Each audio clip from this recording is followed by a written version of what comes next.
Alors le AirPrag, c'est quoi? C'est un collectif contre la vie chère. Retenez bien le mot collectif, contre la vie chère.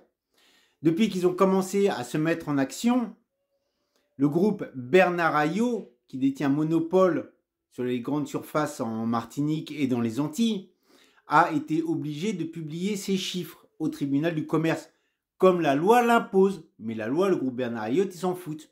Depuis que ce collectif a commencé à exister, des journalistes d'investigation ont enquêté sur le groupe Bernard Ayot et ont relevé des marges suspectes, des pratiques illégales. Donc, merci le AirPrag. Alors, je vous ai dit que c'était un collectif. Écoutez bien ce qu'ont subi les membres de ce collectif contre la vie chère. Garde à vue pour tout le monde, les 3 membres. Mise en examen pour les 3 membres. Perquisition 7 h du matin au domicile des membres du AirPrag, 7 h du matin à leur domicile, par la brigade financière et par des gendarmes.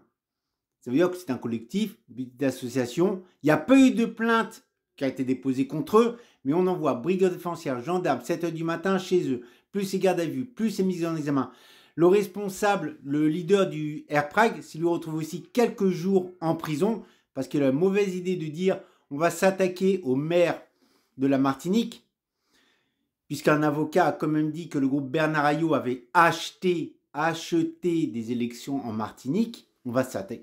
Il s'est retrouvé en prison et parce qu'il est rentré dans le domicile du haut commissaire de la Martinique. Il s'est retrouvé direct en prison. L'enquête prouvera que tous les témoins ont menti et qu'il n'y a aucune image d'une entrée par effraction. C'est pour ça qu'il est ressorti d'ailleurs. Du côté du groupe Bernard Ayot, 237 millions d'euros de bénéfices en 2023, 900 millions d'euros dans les caisses. Rien.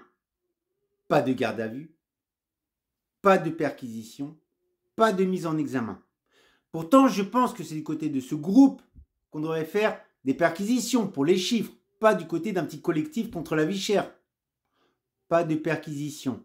Du côté de Bernard Ayot, pas de garde à vue. Pourtant, je pense que si on mettait Bernard Ayot et tous ses dirigeants en garde à vue, en les faisant parler chacun de leur côté, on arriverait peut-être à avoir des éléments. Du côté du groupe Bernard Ayot, pas d'emprisonnement. Pourtant, je pense qu'en mettant quelques-uns sous les verrous de manière préventive, ça éviterait les fuites de données, les petits arrangements entre copains. Donc on a bien un collectif contre la vie chère, contre le groupe Bernard Ayot. Après, ne vous étonnez pas que dans les colonies françaises, on parle de justice coloniale. Ne vous étonnez pas qu'en France, il y ait des gilets jaunes qui se battent. Ne vous étonnez pas que ça va être la merde en Martinique, parce que les dernières émeutes, c'était de 2009, toujours contre la vie chère. Maintenant, c'est 2025. Et on va dire quoi au peuple martiniquais?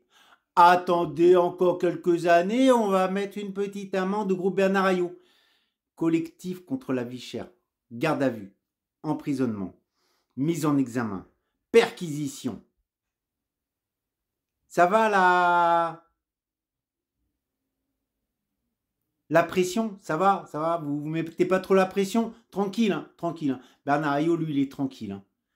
Allez, je vais vous expliquer qui est le AirPrag et contre qui ils se battent. Un énorme groupe financier avec plein de pognon.